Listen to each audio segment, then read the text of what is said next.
झगड़ा करने से कभी भी किसी समस्या का हल नहीं निकलता है, उससे हमेशा नुकसान ही होता है। दोस्तों, ये कहानी भी उसी के बारे में है। एक जंगल में दो बकरियां रहा करती थी। वो दोनों बकरियां जंगल के अलग अलग हिस्सों में जाकर घास खाती थी। जंगल में एक नदी भी थी। उस नदी के बीच में कुछ ज्यादा ही कम चौड़ा पुल था। वो पुल इतना छोटा था कि उस पर से एक बार में सिर्फ एक ही जानवर गुजर सकता था।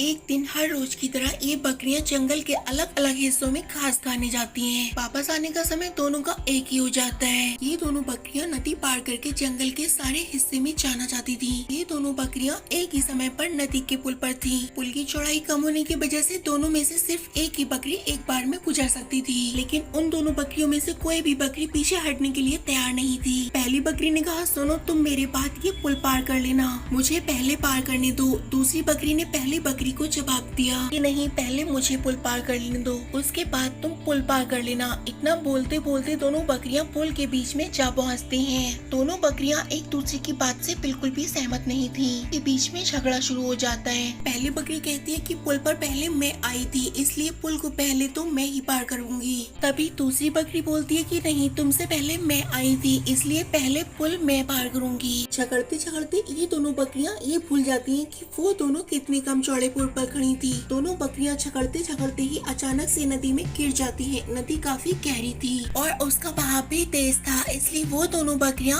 उस नदी में बहकर मर जाती हैं। झगड़ा करने से कभी भी किसी समस्या का हल नहीं निकलता है, उससे हमेशा नुकसान ही होता है। हमें ऐसी परिस्थिति में झगड़ा ना करके शांत दिमाग से ही काम लेना चाहिए।